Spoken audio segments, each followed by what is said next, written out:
So we are in the book of Daniel today. We're hitting the second half of our message series in the book of Daniel. And I want to encourage you, you're going to hear me reference back to some old messages as we do this. All of our old messages, they're available on YouTube or on our church's website. You can watch them free of charge and check those out. The first half of the book of Daniel is a narrative section of it. It's telling us the story of Daniel, of his three friends, Hananiah, Azariah, and Mishael, and the kings and rulers that their lives were around as they settled into Babylon, as they were torn from their families and forcefully replanted over there. And so there's a lot of interesting details there, and we're going to see there's going to be some overlap as we move into this next section of the book of Daniel. What we're going to start today, though, is the prophetic portion of the book of Daniel, and we're going to hit a series of prophecies that Daniel sees and that he shares, and then we're going to try to discuss through what that means. But I'll say when it comes to biblical prophecy, sometimes it can be a little bit confusing. I don't know if you've experienced that yet or not. If not, you're going to today.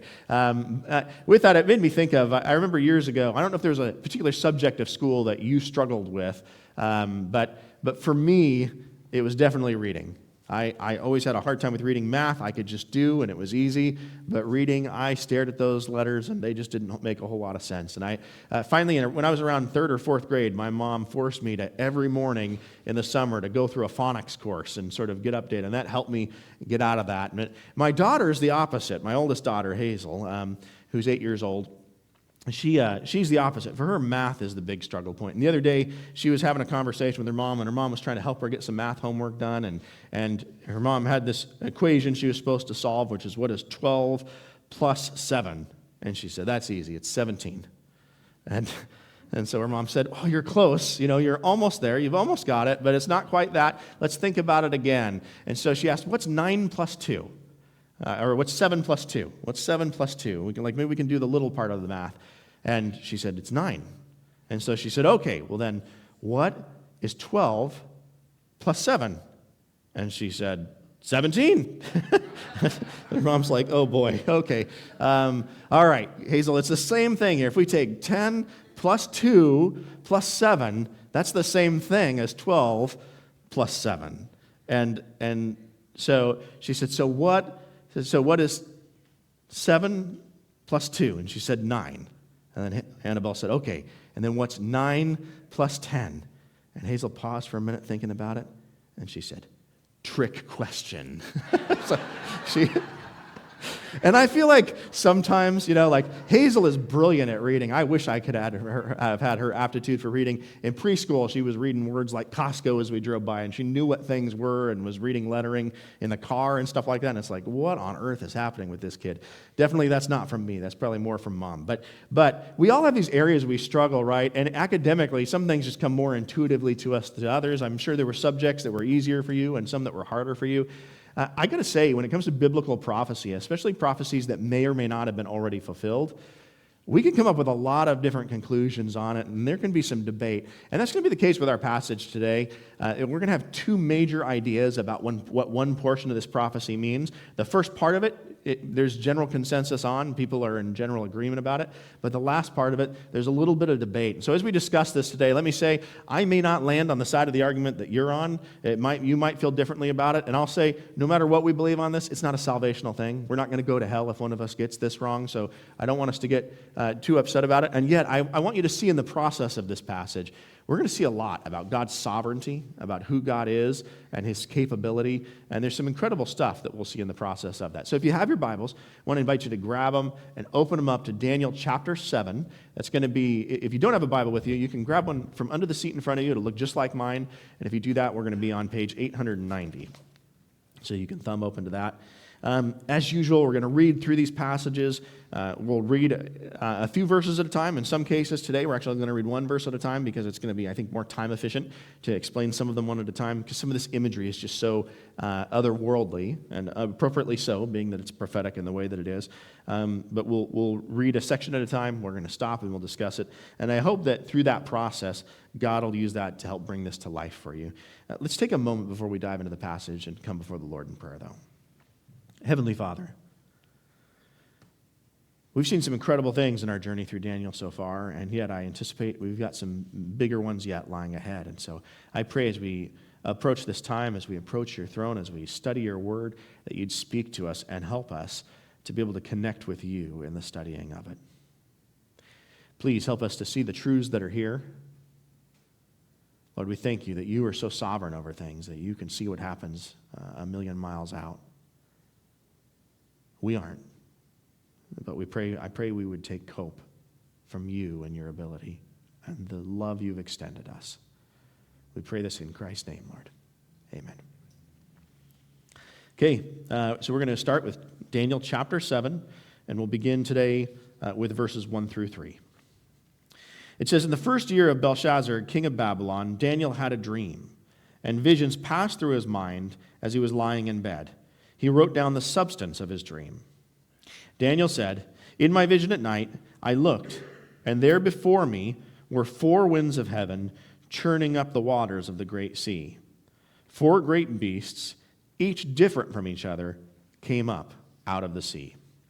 So we're given a time stamp on this to begin with. We're told this is in the first year of the king Belshazzar. That's the last king of the empire of Babylon. He's the king to whom it fell to when Cyrus the Persian came and invaded it. And yet Daniel has recorded this through his scribes. He's recorded this passage in advance of all of that and just set it aside because God's purpose for it, it wasn't right then and there, but it was coming up on the horizon. And so Daniel preserves it and waits. But now, in the latter part of the book of Daniel, having told us the story of Daniel's life and seeing how all that comes together, we're now seeing that this is, a decade or more before his life likely ends, that he's writing this, and yet God has come to him. And we see this is something that God sometimes does in the Old Testament, and I think some would argue, and I would tend to agree with them, occasionally even in the New Testament era, where God will come and give a extremely vivid, out-of-this-world dream as a way of communicating to somebody. And it's unclear among scholars, is Daniel partly awake or entirely asleep, or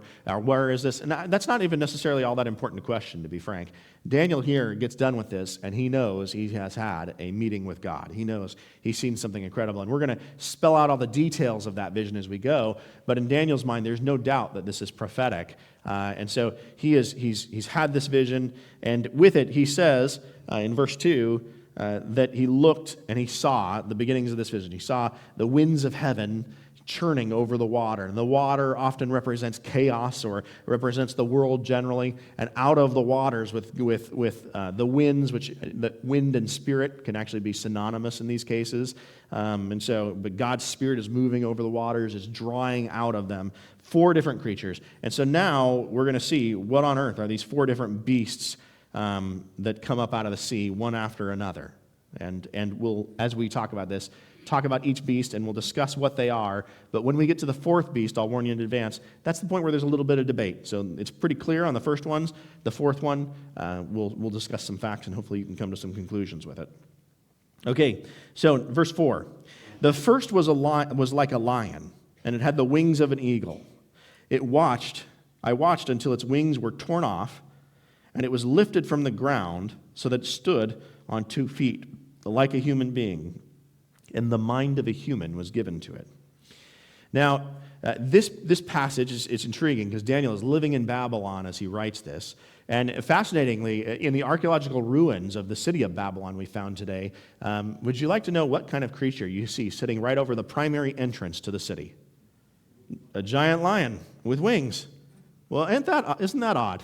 And so we could make some guesses here, but it seems like, there's some pieces we could probably piece together. So we have this creature representing Babylon that's over the archway. In fact, you can find that carving today in the British Royal Museum. It still exists. You can go see it if you ever have occasion to be there. And so here's this lion with wings representing Babylon. And notice what happens to it. It starts off as this beast, as this monster. And I want to remind you, we look back to the life of Nebuchadnezzar, the most famous king of all of Babylon, who's the primary ruler most of the time the book of Daniel is taking place. And in Nebuchadnezzar's life, at the end of it, God called out Nebuchadnezzar for his pride and for his evil and humbled him. And Nebuchadnezzar, he didn't repent initially, but God gave him a mental ailment where he thought he was a cow or an oxen or something like that. And for several years, he wandered around in that state, and Daniel watched out for him. And we talked about this in our previous message. You look for details of that. But it's fascinating what happens. He is this monster, and yet God transforms him from this monster into a man.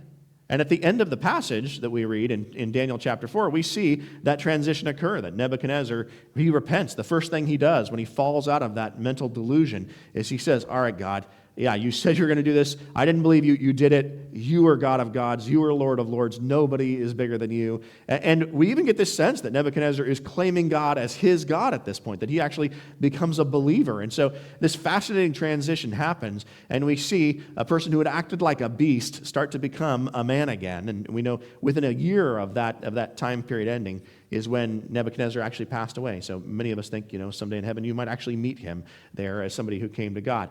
So we see not only this creature that represents Babylon, but adding more information to it, we actually see the underpinnings of this journey that Nebuchadnezzar himself went on. And we talked about in that lesson, and it's just good to note as we go forward, that oftentimes, we can see this imagery from Genesis where man was called to go and do God's will and live out God's purposes on earth. And when we don't do that, sometimes we get turned into beasts. We get turned into monsters. And so it's that important for us to do this. For Nebuchadnezzar's part, like God took him from that monstrous point of being a despotic tyrant and actually got him to where he became a God-fearing person. So beast number 1 is Babylon. Let's see what beast number 2 is. Verse 5. All right, and there before me was a second beast, which looked like a bear. It was raised up on one of its sides, and it had 3 ribs in its mouth between its teeth. It was told, get up and eat your fill of flesh. Okay, so scholars pretty universally agree. This bear, we're talking about the Medo-Persian Empire. And we talked about this a little bit in the past, but just as a very condensed reminder on this, Cyrus, who is the king of Persia, who in the Bible goes by the nickname of Darius, Cyrus is actually the son of a Persian father who's a king, and of a Median, a nearby empire to the Persians at the time, of a Median princess, who is his mom, and Cyrus raises up to power, takes over his dad's throne after his dad passes away, and actually goes and conquers his family members in Media, and in doing so, creates a giant empire. And what's interesting with that, though, is that the Persian side of that equation was always stronger than the Median side of it. The Persian influence ended up winning out in that. And so we see this image of a bear, but the bear is leaning on one side. It's got one side that's stronger than the other. And so this is kind of showing that Persian favor in it. And then in its mouth are 3 ribs. There were 3 major empires that were conquered by Persia that were the backbone of its power. People saw what it did and knew, okay, these guys are ruling the place now. And those were Egypt, which often Egypt's involved in these kind of things, Babylon, and Lydia. So those 3 different locations, they were huge conquests. Those are the ribs that are represented. And notice that there's an instruction given to this ruler, get up and eat your fill of flesh. So this monster that is Persia and the Persian Empire is told, get out there and go conquer other people. That's fascinating because God actually prophesies hundreds of years before that Persia is going to do this. And in fact, when Cyrus comes in to Babylon, having conquered it, then Daniel brings him a passage from Isaiah chapters 44 and 45 showing God anticipated you would do this. He's called you to do this. And so Cyrus, unusually, as a very peculiar figure, is one of the few people here who was told in advance by name, you're going to go and do this. You're going to go and conquer Israel. And if you go back and see that message, you'll see there's a bunch of specific details about how all that happens that are spelled out. So all of this has given us a pretty clear picture. Here we're talking about Persia, which is the dominant empire that came after Babylon. Now, mind you, while Daniel is seeing this vision, Persia hasn't conquered yet. This hasn't happened. He knows Babylon's there, but in his lifetime, he'll see Persia come in and rule as well, and Daniel, ironically, will come and yet again become one of the leading court officials in that empire as well. Cyrus will see the great value that he provides, even though he's in his 80s and he's older than most anyone you'd meet back then, because the average life expectancy was 35. Still, Daniel is hugely useful to God, and God's using him in big ways. So that's our second beast. Let's go ahead and look at our third beast. So verse 6, after that I looked, and there before me was another beast, one that looked like a leopard, and on its back it had 4 wings like those of a bird. This beast had 4 heads, and it was given authority to rule. Now, Daniel doesn't have the history that we have right now, but we've got some advantages. We can look back at the dominant empires, and if we're running through them in order, we can say, after Persia ruled, Greece took over. That gives us some context. And a fascinating thing with Greece is that it's distinct from the other empires. We saw that Persia was represented as a bear. If you think of a bear compared to a leopard, which is faster? the leopard. Not that I want to cage fight either animal. I don't like my odds with neither case. But a bear is much slower, but it's bigger. And it's interesting because when Cyrus conquered, Cyrus had some of the biggest armies that had ever been fielded in human history. He had tens of thousands of men with him. And it wasn't uncommon for him to just walk up to a city and surround it and for them to say, we give up. You got it. We're not even going to mess with this. So in many places just surrendered to him outright. And he was just that big, a lumbering monster like that. With Alexander the Great, who starts the Persian Empire or starts the Greek Empire and really brings it into his own, he is more like a leopard. And not just a leopard, but a leopard with wings, which means he's twice as fast as a normal leopard. And so Alexander, by age 33, has conquered all of the known world, including India. He's on his way to Russia before he actually stalls out. And we read about Alexander that when he looked across all that he conquered, he wept because there were no more realms to conquer. Like, he took over the entire known world, and he did it by the time he was 30. He dies at 33 years old. He does it by that point of his life. That conquest happens extremely rapidly. He's an incredible strategist. He goes out and he conquers all of that. Now, why exactly? We know we've got the wings because it's a super fast-growing empire because it moves at a rate like no empire before it, which it truly historically does. But why do we have 4 heads on the beast? Now, that is an interesting historical story. When Alexander the Great was dying, there on his deathbed, they knew it was coming. He'd caught an ailment and was passing away from it. There's lots of theories about what it might have been, but he had 4 head generals who were vying for who would be in charge. And on his deathbed, they really expected that Alexander the Great would say, okay, I choose Tom, he's the one. That he'd do something like that and choose one of the 4. But as they gathered around him and he was nearing his final breath, they asked Alexander, who do you choose to rule the Greeks? And who's your kingdom going to go to? And Alexander's last words to them was, to the strongest. To the strongest. Well, you can guess what follows. 4 guys go take over 4 corners of the Greek Empire, and for quite a while they're warring against each other, they're battling each other, they're upholding this Greek power, but suddenly there's divisions, and ultimately that narrows down to 2, and eventually it narrows back down to 1. But the power of the Greek Empire is never the same as it was under Alexander. They still have this authority, but there are these 4 heads on this monster that ultimately are given authority over it, and God is anticipating all this. He's pointing this out, these fascinating facts of history. Daniel doesn't know this yet. He knows this is pointing to other kingdoms. He's figured that much out. But what exactly is this going to look like is a question that he has there. So next we're going to jump to the final beast. And as I said, this is the one where there's a little controversy, and we're going to discuss these different points of view and look at it. And I'll mention we're going to have 3 major movements to this passage. We're about to finish the first one. The second one, we're going to get a glimpse of what's happening in heaven while all this is occurring. And then the final one, we're going to hear an angel actually sort of spell out who this 4th beast is. So we're going to discuss it in part now, but we'll wait till the final description by the angel to fully discuss who the 4th beast is. All right, number 7. After that, in my vision at night, I looked, and there before me was a 4th beast, terrifying and frightening and very powerful. It had large iron teeth. It crushed and devoured its victims and trampled underfoot whatever was left. It was different from all the former beasts, and it had 10 horns. While I was thinking about the horns, there before me was another horn, a little one, which came up among them, and 3 of the first horns were uprooted before it. This horn had eyes like the eye of a human being, and a mouth that spoke boastfully. So 2 portions of this prophecy.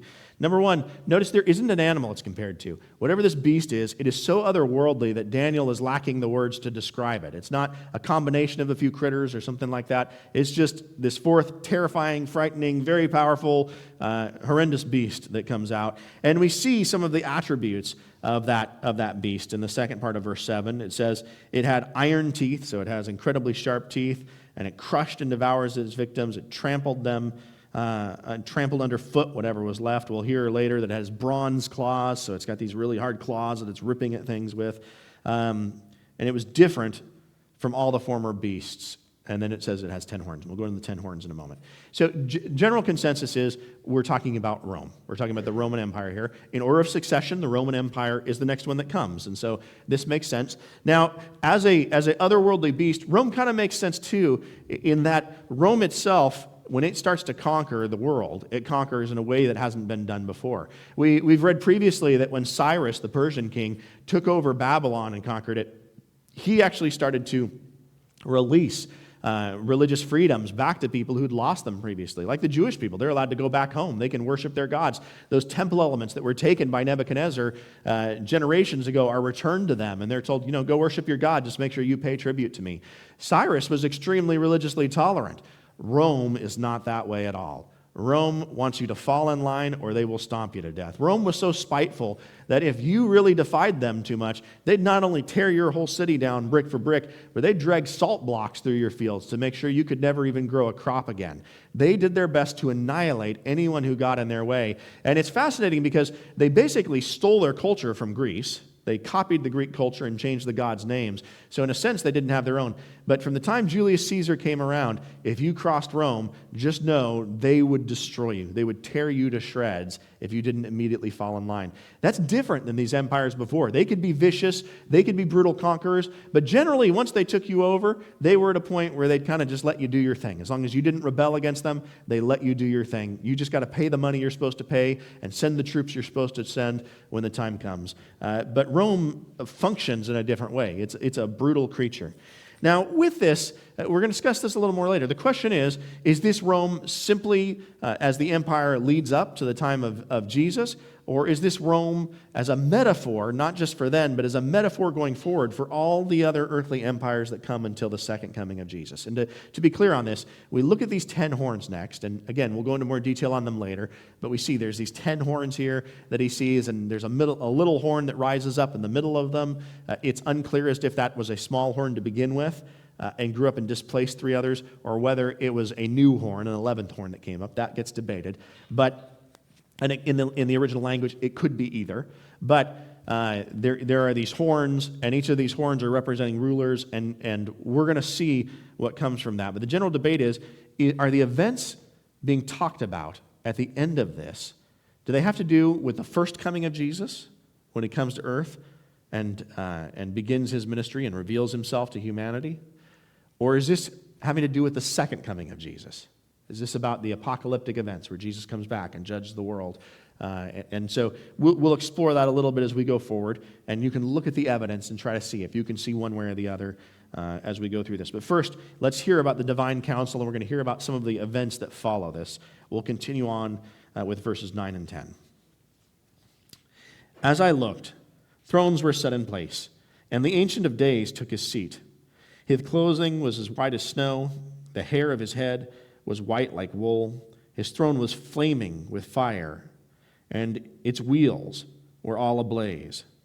A river of fire was flowing, coming out from before him. Thousands upon thousands attended him. 10,000 times 10,000 stood before him. The court was seated, and the books were opened. So now his vision moves, and Daniel is seeing a new thing. And this is a little reminiscent of what the Apostle John sees in the book of Revelation. You get this sense he's sort of time warped over to where God is, and he sees God on his throne sitting there with flames pouring out of him. Flames generally in the Bible represent God's judgment upon somebody. So God is preparing to judge, and he's in that position. And we see this host of 10,000 times 10,000. That's not an exact figure, but that's representative of, man, a whole lot more than you can count of people are up there in heaven. They're gathered around God's throne. They're worshiping him and waiting on him. This is an image of what we may someday experience ourselves. And so all of this is happening, and God is sitting there, and he's ready. And then, as we hear, as the court was seated, as those who have authority in that heavenly realm that have been delegated that by God, when they're seated, the books were opened, and most scholars agree. This is like the books of God's judgment, his accounting of every event. We've been told, and we see this image in the Bible, that someday we're going to die, and we're going to stand before the Lord, and we're going to give an answer for every single thing we did, every thought we ever thought, every action we ever took, even the things that nobody saw, that you thought were completely private. All of it we'll have to answer for. And the sad part is, if we try to answer it by our own authority, we're going to be in a lot of trouble. But by the blood of Jesus Christ, by his sacrifice, we can actually stand before God, and he'll see us as innocent. He'll see us as forgiven through what Christ did. But we're getting imagery of this. So let's continue and see what happens in that heavenly vision. We'll pick back up at verse 11. Then I continued to watch because of the boastful words that the horn was speaking. I kept looking until the beast was slain and its body was destroyed and thrown into the blazing fire. The other beasts had been stripped of their authority, but were allowed to live for a period of time. In my vision at night, I looked, and there before me was one like the Son of Man. He came with clouds of heaven. He approached the Ancient of Days and was led into his presence. He was given authority, glory, and sovereign power.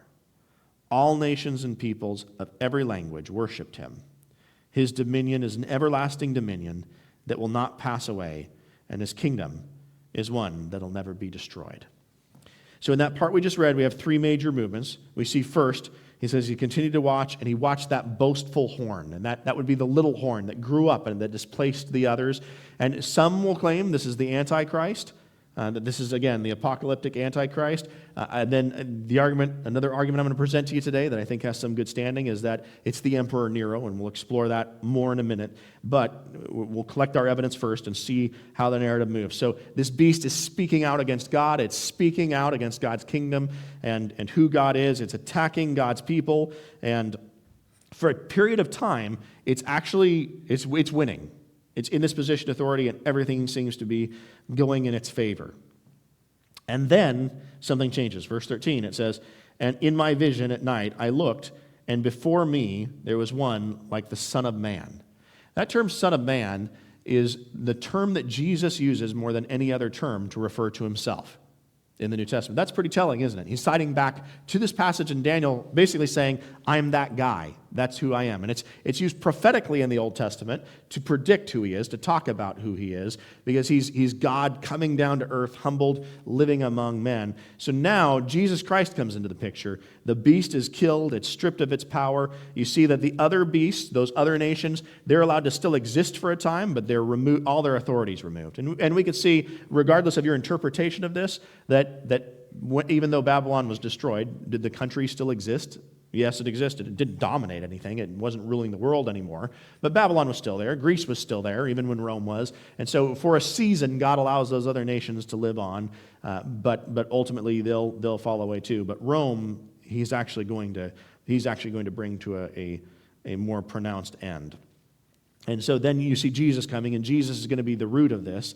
And we get a bunch of attributes about Jesus. That he's led, the Ancient of Days is led into God's presence. Verse 14, he was given authority, glory, and sovereign power, and all the nations of every language worshipped him. So Jesus is given this authority over the whole world. He has this right that God has given him. It's part of who he is and part of his role. And again, the question is this Jesus at his first coming or Jesus at his second coming? Now, let's go ahead and continue forward. We've got two more sections to read, and then we'll discuss how we interpret this a little bit more, because I don't want to go fully into depth on it until we discuss what the angel describes, because he's going to add some more details. So, verse 15, I, Daniel, was troubled in spirit, and the visions that passed through my mind disturbed me. I approached one of those standing there and asked him the meaning of all of this. So he told me and gave me the interpretation of these things. The four great beasts are four kings that will rise from the earth. But the holy people of the Most High will receive the kingdom and will possess it forever. Yes, forever and ever. So Daniel is in this throne room of God, and he sees what most agree is an angel, and he goes over and he asks this heavenly being, what on earth was going on here? I see this vision, and it's kind of a sad irony, because every time Nebuchadnezzar or someone else or Belshazzar, they had a problem and they didn't understand their dreams, they could call on Daniel, and God supernaturally empowered Daniel to tell them exactly what their vision mean. And poor Daniel here, now he's had the vision, and he doesn't just automatically know. Here he's got to actually go and ask somebody else, but thankfully inside the vision there's an angel who's going to extend to him the courtesy that he has been repeatedly expected under God's empowerment to extend to other people. And so he's going to start explaining this. And he gave a verse, we see there, going into verse 17, it says, "So he told me and gave me the interpretation of these things. The four beasts are four great kings," and we can see this as kingdoms. We'll see this terminology is going to go back and forth, that arise from the earth before they rose from the ocean. But the general principle, again, is by God's inspiration, these people came to power. In his timing, predicted by him for his purpose, they were there. So these four different kingdoms that come up, and yet... it says, "But the holy people of the Most High," we're getting to the end of the story, "but the holy people of the Most High will receive the kingdom and possess it forever, yes, forever and ever." So all these different governments rise up, all these different rulers come, and yet ultimately God's people win. Jesus wins, and through that his people win. And that's sort of the rough strokes of the narrative. But now he'll elaborate on it a little more. Verse 19, it says, "Then I wanted to know the meaning of the fourth beast." You can see what's confusing him here. "Which was different from all the others, and most terrifying, with its iron teeth and bronze claws. The beast was crushed and devoured its victims and trampled underfoot whatever it was left. I also wanted to know about the 10 horns on its head and about the other horns that came up, before which 3 of them fell. The horn that looked more imposing than the others, and that had eyes and a mouth that spoke boastfully. As I watched, this horn was waging war against the holy people and defeating them, until the Ancient of Days came and pronounced judgment in favor of the holy people of the Most High. And that time came when they possessed the kingdom." So Daniel's saying specifically, look, I saw all this stuff about this fourth beast. The first 3, those kind of make sense, but that fourth one I'm really confused about. Can you explain it to me? And he repeats the narrative. This beast rises up, and then off of this beast, on its head, are 10 horns. Now, horns generally represent the power of a creature. So there's 10 things that embody the power of Rome. And the question is what those are. Some are saying that those 10 horns represent 10 nations that will subsequently come from the Roman Empire, countries like Britain and France and Germany. And admittedly, like those countries became a giant global force in their day. The odd part with that, though, is many of those places were actually bigger empires than Rome was. If you look at the land holdings that France or Britain, for example, had, they're much bigger than any that Rome had in their lifetime. They were able to colonize a huge portion of the earth that wouldn't have been conceivable technologically in the days of the Roman Empire. Another argument with this is perhaps these are Roman kings, and so we'll look to that here in a moment. But let's read the last of the passage, and then we'll dig a little deeper. Verse 25, "He gave me this explanation. The fourth beast is a fourth kingdom that will appear on earth. It'll be different from all the other kingdoms and will devour the whole earth, trampling it down and crushing it. The 10 horns are 10 kings who will come from this kingdom. After them, another king will arise, different from the earlier ones. He will subdue 3 kings.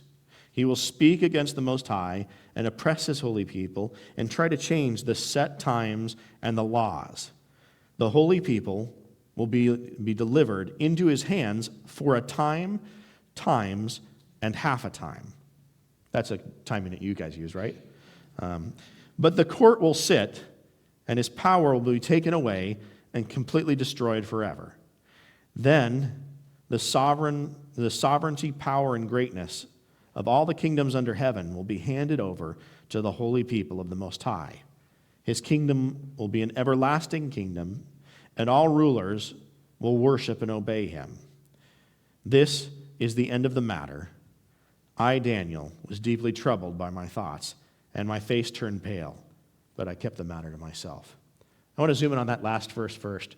We often think wouldn't it be great if God gave me a vision, and really it gave me that experience. Notice Daniel, by the time this is all done, he's actually sick. Like he's felt like he's been in God's presence. He's been overwhelmed by these monsters and these beasts, and his mind is about to burst trying to figure out what all of this means. And so his skin has become pale, and he's just biting his tongue thinking, I have no idea what to do with this. We're going to record it, but I really don't even know what to do with what God just showed me. And that's a humbling point to be at. Here's this guy who has had this life filled with the supernatural, filled with encountering God and doing big things for God's kingdom, and yet still for him, he's like, okay, wow, that was insane. I don't even know what to do with it. So looking back, though, at the narrative, we see there are 10 horns that represent 10 kings, it says, not kingdoms, but 10 kings who will come from that kingdom. We've established the kingdom as Rome. And so let me give you, there's two points of view. There's the apocalyptic one at Jesus' second coming, and then there's what we call the preterist point of view, which is that most of these Old Testament prophecies are actually about things that are going to happen with the coming of Jesus.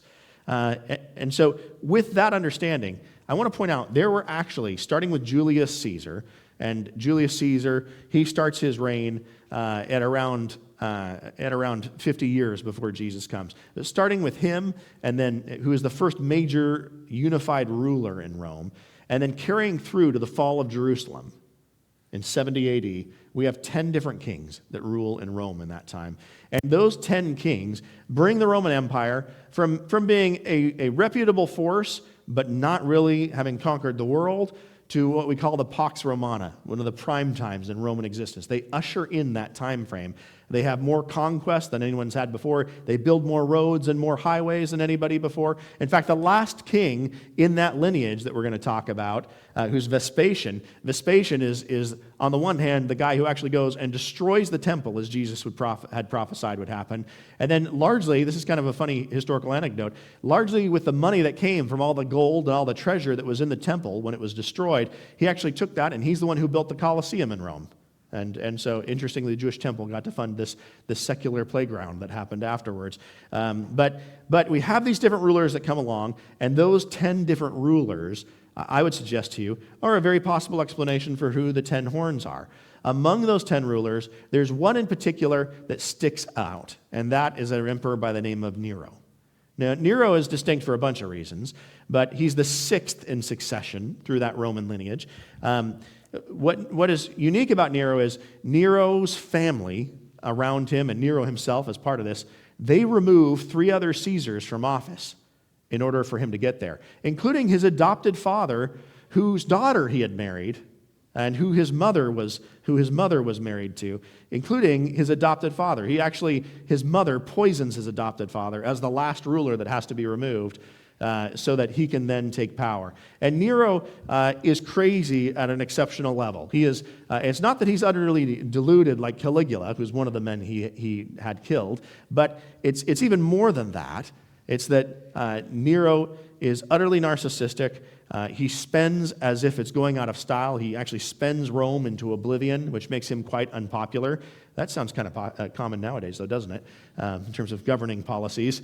And he has this aspiration in the later part of his reign where he wants to go and build a gigantic palace for himself as emperor of Rome, bigger than any that's ever been built.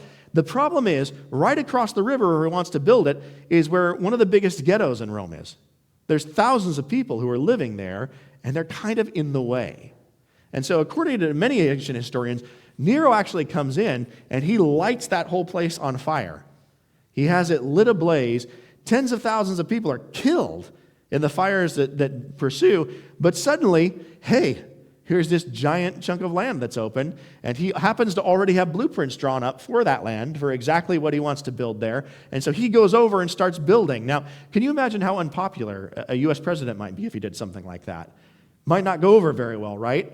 So Nero needs to come up with a scapegoat for what he's done, and his decision is, I'm going to go ahead and blame the Christians for it.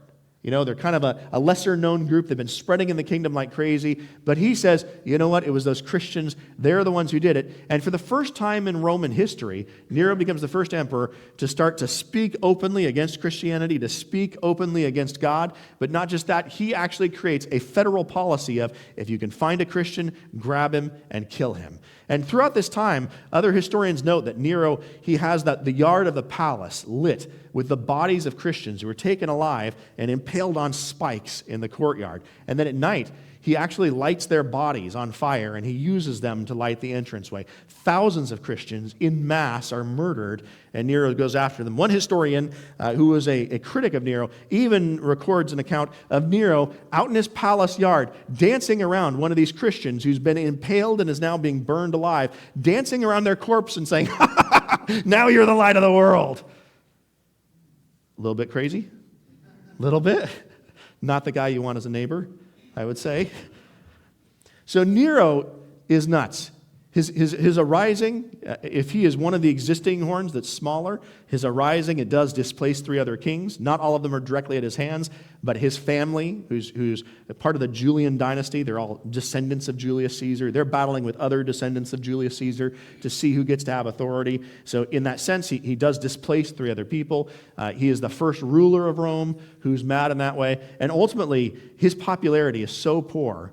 Most people didn't even really care that he killed the Christians, but his economic policies and his tyranny are so ridiculous that his government starts to conspire against him to kill him.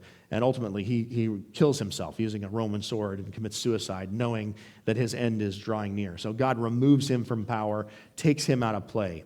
Now, a fascinating thing here, we read about a time frame in that prophecy as the angel explained it. Notice in verse 25, it says, he'll speak against the Most High and oppress his people and try to change the set times and laws. He's trying to change what's right and wrong when it comes to God's people and change what their beliefs are. And the holy people will be delivered into his hands. And then we're given a time frame. How long are they delivered into his hands? For a time, times, and a half time. Wow. Okay, let's make it clearer, why don't we? So in the book of Daniel, we can actually see this term used. And generally speaking, a time refers to 1 year. Okay, so in the ancient Aramaic, a time generally meant a year. Now, what's weird is that next we read times, and we don't have a direct English translation for that. That actual word in the Aramaic means a pairing, a set, and we don't have a normal plural for a set in our language.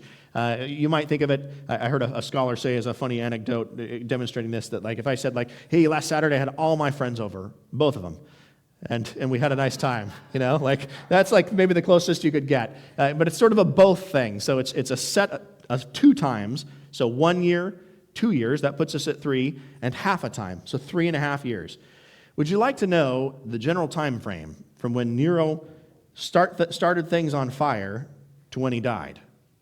3.5 years. That exactly fits. So Nero does that. There's other rulers after him that'll take over up to the time of the destruction of Jerusalem, but Nero plays this prominent role. So I'm going to suggest to you, and again, some will disagree with me. Some will say this smaller horn, this is the Antichrist. He's an 11th horn that rises up. They'll say that each one of the other horns represents other nations, generally in Europe, like Britain, like France, like Germany, and that among them a new nation will rise up, and that the Antichrist will come among them, and that he'll then kill or totally wipe out, maybe nuke or something like that, 3 of those nations to where they don't exist anymore, and then he'll rule over all of them. Maybe I could be wrong. It's possible that that's what we're getting at. But I tend to think many of these Old Testament passages are actually trying to talk about historical events leading up to the coming of Jesus. And we can get lost in this debate, but I do want to point out as we're talking through this, the real big point here is God already knows all the different empires that are coming from that moment in time, 500 years before Jesus shows up, clear up to the time he comes. He is clearly spelling that out. We can all agree that it's all of these subsequent empires leading up to the Roman Empire. The question is, where does it go after that? And so I want to point out with this, we can understand it a few ways, and you may disagree with me on it. That's fine. Neither of us is going to hell for this. I do want to point out another possibility with this, though, and that is that oftentimes in the Bible, God does one thing that anticipates another. Oftentimes, there's prototypical imagery or imagery that sets a basis for others. And an example would be, if you lived in the Old Testament era and you read the story of Abraham taking his son who God had promised to him and then taking him and sacrificing him, being asked by God to go sacrifice him on an altar. Abraham goes through this journey and we can look at this and ultimately at the last minute, God says, okay, you know what, you don't have to do this. Instead, I've got this male sheep over here, this ram, and you're going to sacrifice it instead. Now, for the average Jewish reader, they could see that story and see God asked Abraham to give up the thing that was most precious to him and to do it for the good of God and God's kingdom. And Abraham was willing to do it. He had the knife in the air, ready to kill his own son, not knowing the why, not understanding, and yet knowing God told me to do this. And of course, God, being a good God, he doesn't ultimately have Abraham follow through with that. But here Abraham shows that willingness, and perhaps some say, perhaps even Abraham trusts that God had promised that through Jacob would come a nation, and so even if Jacob died, God is powerful enough, maybe God would raise him from the dead. Couldn't God do that? Now they read that story and they see what's going on there, and that application is not wrong. But isn't it interesting that a few thousand years later, God will reverse the tables. He'll give new meaning to this passage, and we'll see God take his one and only Son, who will be a spotless male lamb, like the one that was sacrificed. He'll take it and he'll sacrifice it for the betterment of his kingdom so that his Son might redeem humanity. Now, that passage had one meaning back when, and yet it was prototypical of what would happen next. We see it foreshadows what comes ahead. And so I want to suggest to you another understanding of this passage, and it's the one I personally prefer, is it could be both. It could be both. We could actually be looking at both things. Maybe we're talking about Nero in the immediate sense, and how Nero is going to be this big part of Christian persecution, the first Roman emperor to systematically persecute Christians at this level. And yet also, we've seen over history a whole lot of tyrants rise up, kill other people to get in their position, and persecute Christians, haven't we? That's not an unheard story. In fact, we look at the last 100 years of human history, and more people have been murdered by governments in the last 100 years than any other time in human history. This is happening on big scales. Hitler, Mao, Pol Pot, all of these different dictators, they go through and destroy whole people groups. They go and persecute Christians in many cases and kill them en masse. So certainly these things happen again and again throughout history. What happened back then foreshadows what will come, and someday the Bible actually talks in plural tense about the Antichrist. It says sometimes there'll be Antichrist, that there'll be several of them, and then it also mentions there'll be one. So we may someday see exactly this sort of thing happen with this prototyping it when that final judgment comes, when Jesus' second coming happens. So I think the downside with this passage is, boy, we could get caught up a lot in this controversy. As confusing enough as it is, isn't it? I mean, it's like that subject you were confused by when you were a kid. And I encourage you to read it, research it, come to your own conclusions on it. But the important thing we don't want to miss in this passage, that I think is so important to our day-to-day life, and what we really need to take away from it is, God is super powerful, and God is sovereign. And for the Jewish people, God has told them 500 years in advance everything that's going to happen until the Messiah comes. He's given them that complete story and given them that warning. And by the way, that story, it doesn't look very good for them, does it? Notice Israel's none of those monsters. It's none of the rulers. They're not the ones who are in charge at any point. They're going to be persecuted by government after government after government. Their lives are going to go haywire. Things are going to go wrong. The world is going to seem like a broken place. And yet here God is saying that even despite that, even despite all the brokenness and the loss and the death and the destruction that you might see around you, I'm still God. I still have control of this. And God wins and his people win. Could we use some of that today? Yeah. The whole world hasn't changed a lot, has it? I mean, Christianity has grown from next to nothing in the time period where this passage, from literally nothing in the time period where this passage happened, to where it's the biggest religion on earth. The most influential governments on earth are largely Christian. The spread of Christianity has spread. But ironically, in places like America, where Christianity was so fundamental to our founding, is it now? No. We have left God in numbers that we haven't seen in American history. It's around 60% of Americans that even claim to be Christian now. And most of them don't actually live that out. They don't do the things Christians do. If you change the question to how many of them attend any religious service, just generally for Americans, how many attend religious services once a month, or once or twice a month, then you get to 25% is about where we're at. So a very small percentage of Americans that have the level of devotion. And by the way, that includes Muslims and Hindus and all different other religions in terms of the 25%. So we've had this time where this America has fallen away from God. And ironically, you look at a nation like China where we think, boy, that's got to be one of the worst nations. And in terms of human rights violations, you have a good argument there. And yet, would you like to know where the number one place Christianity is growing on earth is right now? It's China. The church is growing under persecution faster there than ever. Even when things are going wrong, even when the world is broken and life is squeezing in on you, Jesus can be turned to, Jesus can be found, and Jesus can change everything. Jesus could do it back then. We were being told about his coming, about what would happen then, and he can do it now. And I want to encourage you today, boy, life can be broken, things can go wrong. You might wonder at times, how does this all come together? And I hear you. You know, as C.S. Lewis used to say, I read my Bible every morning and I read the news every morning because I want to know what God's doing and what the devil's doing. And you can see both pretty clearly as you look at those different things. And yet, God is no less sovereign. The knowledge and the control he had then over the flow of the world, he has now. And not just that, he has it in your life. The adverse events you face, the times things are going wrong, God can still be found. He's here, and he'll walk through the brokenness with you. So I want to encourage you today, if you've got anxieties about your life or about the world, turn them over to a God who's in control of it. You know, we make bad decisions. Sometimes we invite trouble in our life, and yet God is still there, and he's reaching out his hand, and he is offering to deliver us, maybe not from every consequence of our actions, but at least to deliver us into salvation, into forgiveness, into right standing with him. And sometimes there's something that's so good it changes everything in life. And that's just one of those things, if you get it. If you haven't started that relationship with God yet, I want to encourage you to take the step. Start to see him for who he is. Start to experience him in a relationship. He's a real living God that people who are here who have been following him have tasted and have seen and know him.